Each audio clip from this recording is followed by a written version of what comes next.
टीना और मीना दो बहनें थीं। मीना तो बहुत समझदार थी। वो अपनी माँ का हर कहना मानती, परंतु टीना थोड़ी नकचिड़ी थी। वो बहुत नखरे वाली थी। वो तो अपनी माँ का कहना भी ना मानती। टीना, अब घर चले, मम्मा हमारा इंतजार कर रही होगी। शाम भी होने ही वाली है। तुम जाओ, मुझे अभी पहाड़ों पर जाना है, थोड़ी देर तक आ जाऊंगी। ऐसा कहते हुए टीना वहाँ से चली जाती है। आप नहीं सुधरोगी, हमेशा वही काम करती हो जिससे मम्मा गुस्सा हो। फिर मीना भी अपने घर चली जाती है। मीना मेरी बेटी, आप अकेले ही घर आई हो? टीना कहाँ है? मम्मा, मैंने टीना बहन से कहा था कि घर चलें, परंतु वो मेरी सुनती ही कहाँ है। वो पहाड़ों पर चली गई है। ये टीना की वजह से तो मैं बहुत परेशान हूँ। मेरी बात तो मानती ही नहीं है। बबली कबूतरी वहाँ आती है। रानो बहन, मैं कल दूसरे जंगल गई थी अपनी बहन के पास। मेरी बहन के पास में ही एक चिड़ा रहता है। वो लकड़हारे का काम करता है, बहुत मेहनती है। आपने मुझे कहा था ना टीना के रिश्ते के बारे में। हाँ बबली बहन, मैं तो टीना के रिश्ते के लिए बहुत चिंतित हूँ। बस कोई अच्छा सा रिश्ता मिल जाए मेरी बेटी के लिए। वो चिड़ा बहुत मेहनती है, ज्यादा अमीर तो नहीं है, परंतु मुझे पूरा विश्वास है वो हमारी टीना बेटी को बहुत खुश रखेगा। ऐसे टीना भी वहाँ आ जाती है। टीना बेटी, आप इतनी देर से घर ना आया करें, जमाना बहुत खराब है। बेटियों का ऐसे देर तक घर से बाहर रहना ठीक नहीं। मम्मा, मैं अपनी सहेली से मिलने चली गई थी। टीना बेटी, आपकी आंटी बबली कबूतरी आपका रिश्ता लेकर आई हैं। मम्मा, मुझे नहीं करना शादी अभी, आप मीना की शादी कर दें। मैं तो आपसे छोटी हूँ। मम्मा कहती हैं पहले आपकी शादी होगी और फिर बाद में मेरी। टीना बेटी, अपनी मम्मा का कहना मान ले। बेटियां अपने घर में ही अच्छी लगती हैं और बेटियों का घर वही होता है जहाँ उनकी शादी होती है। ये तो बच्ची है अभी, मैं इसे समझा लूंगी बबली बहन। तो फिर अगर आप कहें तो कल मैं कहूँ उस चिड़े से कि बारात लेकर आ जाए। रिश्ता पक्का हो जाता है और बबली वहाँ से चली जाती है। टीना बेटी, वो पक्षी लकड़हारा है और मेहनती भी, आपको हमेशा खुश रखेगा। परंतु टीना खामोश रहती है। टीना मेरी बहन, मैं आपको बहुत मिस किया करूँगी। दूसरे रोज मम्मा चिड़िया अपनी बेटी से कहती है, टीना बेटी, आप नदी पर जाकर तैयार हो जाएं, बारात आने ही वाली होगी। और हाँ, जल्दी घर आ जाना। फिर टीना नदी पर चली जाती है। नदी पर गोरी कव्वी भी बैठी हुई थी। टीना को देख गोरी कव्वी टीना से कहती है, टीना, सुना है तुम्हारी मम्मा तुम्हारी शादी किसी लकड़हारे से कर रही है। माँ कहती हैं वो बहुत मेहनती है। वो एक गरीब मेहनती पक्षी है, किसी अमीर मेहनती पक्षी से भी तो तुम शादी कर सकती हो। दूसरे पक्षियों के घर मरम्मत करता है वो, और अपना घर तो उसका टूटा हुआ है। वो तुम्हें क्या खुशियाँ देगा? वो तो खुद खुश नहीं रह सकता। परंतु बबली आंटी तो कह रही थी कि वो चिड़ा अच्छा कमा लेता है। एक समय के 2 दाने, इसके अलावा वो तुम्हें कुछ नहीं दे सकता। अगर मेरी बात मानो तो तुम ये शादी ना ही करो। मैं तो तुम्हारे भले के लिए ये सब कह रही हूँ, आगे तुम्हारी मर्जी। आप मेरा ही अच्छा सोच रही हैं। मैं भी ये शादी नहीं करना चाहती। मैं अभी जाकर मम्मा को बता देती हूँ। टीना चिड़िया तुरंत नदी से अपने घर चली जाती है। जाओ जाओ, और अब बेइज्जती होगी उस छोटी चिड़िया की सारे जंगल में, और मैं करूँगी मजे जब तुम्हारी मम्मा जंगल में किसी को मुंह दिखाने लायक नहीं रहेगी। टीना बेटी, आप तैयार नहीं हुई नदी से, ऐसे ही लौट आई? नहीं मम्मा, मुझे ये शादी नहीं करना। ये सुनकर मम्मा चिड़िया की जान ही निकल जाती है। बहना, ये आप क्या बोल रही हैं? मम्मा ने तो पूरे जंगल में सबको आपकी शादी का बता दिया है। टीना मेरी बेटी, ऐसा ना करना। मैं पूरे जंगल में बेइज्जत हो जाऊंगी जब बारात शादी के बिना वापस जाएगी। मम्मा, मैं आपकी इज्जत के लिए अपनी जिंदगी दांव पर नहीं लगा सकती। वो ऐसे बातें कर रहे थे कि बबली कबूतर भी उस चिड़े के साथ बारात लेकर आ जाती है। माँ, मैं घर में सोने जा रही हूँ और कोई भी मुझे ना जगाए। टीना वहाँ से चली जाती है। अरे रानो बहन, आप रो क्यों रही हैं? बबली बहन, क्या बताऊँ, टीना बेटी शादी के लिए नहीं मान रही। ये सुनकर तो वो सब हैरान हो जाते हैं, परंतु वो दूल्हा चिड़ा मम्मा चिड़िया से कहता है, माँ जी, आप क्यों रो रही हैं? चुप कर जाए माँ जी। अगर आपकी बेटी ने ऐसा किया है तो इसमें आपका क्या दोष है? मैं बहुत शर्मिंदा हूँ आप सबसे। ये आजकल के बच्चे अपने मम्मा पापा की इज्जत का जरा लिहाज नहीं रखते। सारे पक्षी तरह तरह की बातें करेंगे।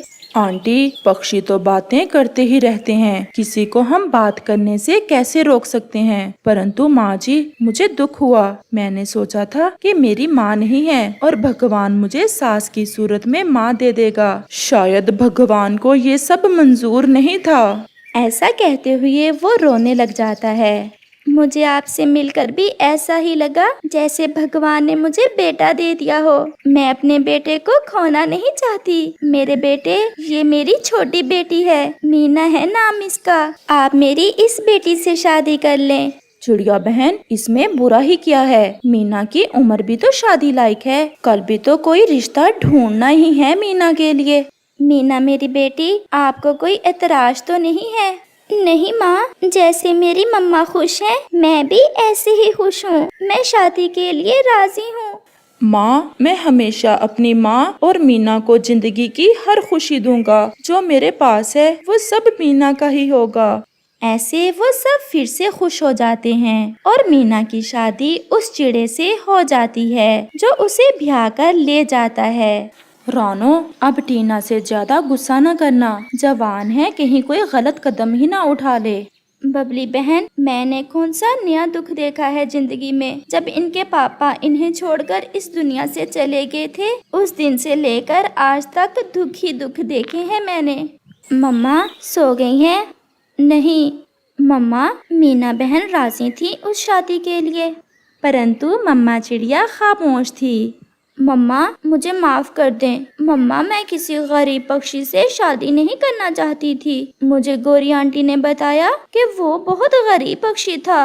मैं आपसे नाराज नहीं हूँ मेरी बेटी। मैं तो खुश हूँ अपनी दूसरी बेटी से, जो मेरे जीने का सहारा बनी और उसने मेरी बात मान ली।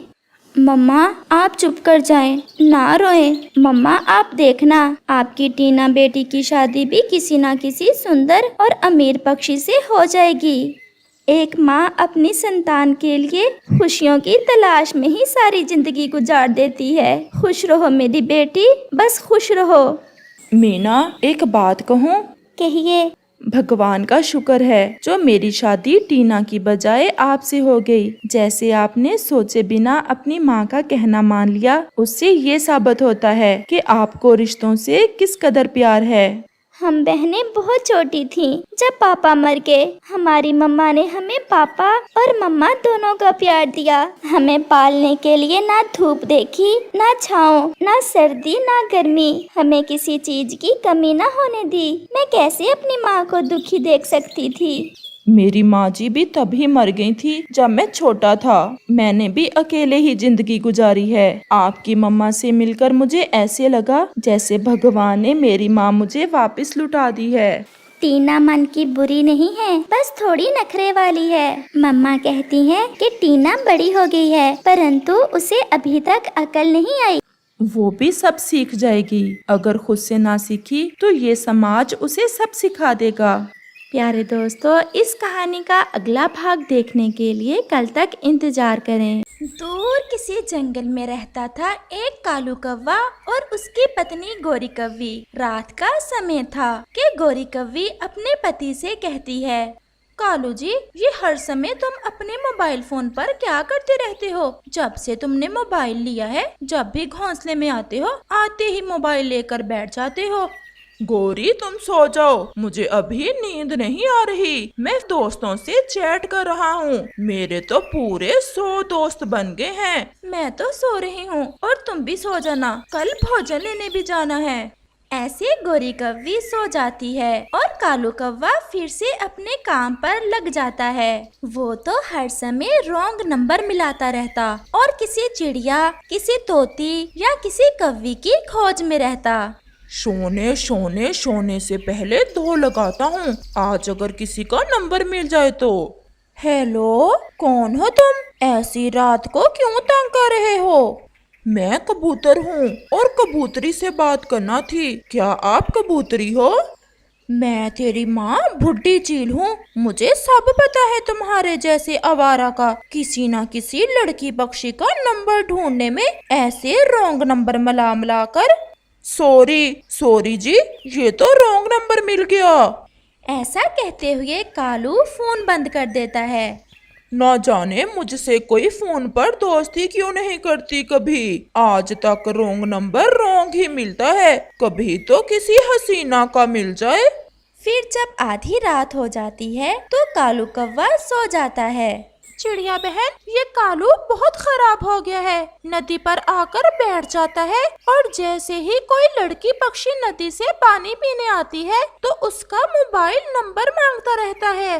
अभी उसकी पत्नी गौरी को नहीं पता। जिस दिन उसे पता चल गया तो फिर पिटाई होगी कालू की अपनी पत्नी से। कल मेरी कजन आई थी टीना नदी से पानी पीने। ये कालू कौवा तो ऐसा उसके पीछे लगा, कभी सीटियां बजाता था और कभी उससे बात करने की कोशिश करता था। वो तो बिना पानी पिए ही नदी से वापस चली गई। चिड़िया और तोता ऐसे बैठे हुए थे कि वहाँ कालू कौवा भी आ जाता है। कालू कव्वे, आप बूढ़े हो गए हो और इस उम्र में लड़के कव्वों वाली हरकतें आपको अच्छी नहीं लगती। मैंने क्या कर दिया है चिड़िया, जो ऐसे मुझे बुढ़ा बुढ़ा बोल रही हो? तुमने कल मेरी कजन को नदी पर छेड़ा था। अगर फिर से ऐसा किसी से किया तो हम गौरी को बता देंगे। मैं तो मजाक कर रहा था तुम्हारी कजन से और वो गुस्सा ही कर गई।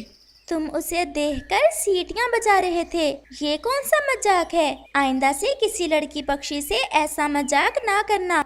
ऐसा कहते हुए तोता और चिड़िया वहाँ से चले जाते हैं। कौवा तो कभी बूढ़ा नहीं होता, बस दिल जवान हो। थोड़ी देर यहाँ ठंडी छांव में बैठकर रॉन्ग नंबर ट्राई करता हूँ। अगर किसी हसीना का लग जाए तो आज 000 से पहले 8 लगाता हूँ। अगर तीर निशाने पर लग जाए तो। फिर कौवा रॉन्ग नंबर मिलाता है। अरे, ये नंबर तो मुझे कालू कौवे का लग रहा है। देखूं तो क्या कहता है काला कौवा। बोलो बोलो बोलो ना, बोल क्यों नहीं रही हो? तो कालू जी लड़की पक्षी ढूंढ रहा है, इसे तो मैं उल्लू बनाता हूँ। जी, आप कौन है? मेरी मम्मा पास में है, जल्दी जल्दी कहो क्या बात करना है। वो कहना तो कुछ नहीं था, बस दोस्ती करना थी आपसे। आप कौन हो? मैं लूसी कबूतरी हूँ, सागर वाले जंगल से। परंतु मुझे तो दोस्ती किसी काले कौवे से करना है। मैं एक कौवा ही हूँ, जवान कौवा, बहुत सुंदर कौवा, माँ कसम। मैं भी बहुत सुंदर हूँ और बहुत अमीर कबूतरी हूँ। अगर तुम कौवे हो तो फिर तो हमारी दोस्ती पक्की हुई। मैं तुम्हें अच्छे अच्छे गिफ्ट भी दूंगा और जो मांगोगी वही दूंगा। मुझे तो केवल मिठाई पसंद है। मैं अपने नौकर को कहाँ भेजूं मिठाई लेने? पहाड़ों वाले जंगल में नदी पर भेजो अपने नौकर को, मैं उसे दे दूंगा मिठाइयाँ। तो फिर बुलबुला आएगा, वो नौकर है मेरा, तुम उसे मिठाई दे देना। अगर तुम कहो तो मैं खुद ही आ जाता हूँ आपके घर। ना, अभी ऐसा ना करना। अगर अभी से पकड़े गए तो हमारी दोस्ती आगे कैसे चलेगी? अच्छा अब ओके, मेरी मम्मा आ गई है। कालू के बच्चे, अब मैं तुम्हें सबके सामने बेइज्जत करूंगा और फिर गौरी से मार पड़ती देखेंगे हम सब। आज लगा तीर ठीक निशाने पर। आखिर मिल ही गई मुझे भी दोस्त, वो भी कबूतरी। ऐसे ही शाम भी हो जाती है और कालू कौवा अपने घर चला जाता है। आज लगता है मैं हवाओं में हूँ, आज इतनी खुशी मिली है मुझे। शर्म करो शर्म, मैं हवाओं से तुम्हें सीधा जमीन पर गिरा दूंगी। ये क्या गाने गाते फिर रहे हो? मेरे लिए तो कुछ लाए नहीं होगे तुम। ये मकई के दाने हैं, खा लो। तुम कितनी अच्छी हो गौरी, जो मेरे लिए भी भोजन ले आती हो। भोजन तो मैं ले आती हूँ, परंतु तुम सारी रात मोबाइल पर किससे बातें करते रहते हो? नहीं, मैं तो किसी से भी बात नहीं करता। वो कल नेटवर्क वालों की कॉल थी, बहुत तंग करते हैं। गोरी, घर में थोड़ी बहुत मिठाई पड़ी है? मिठाई तो पड़ी है, मेरी माँ लेकर आई थी कल, लो और खा लो। मैं तो रोज खाता ही हूँ। मेरा दिल था कि नदी पर जाकर गरीब पक्षियों में बांट दूं। ये क्या बात हुई, थोड़ी सी तो मिठाई है, किस किस में बांटोगे?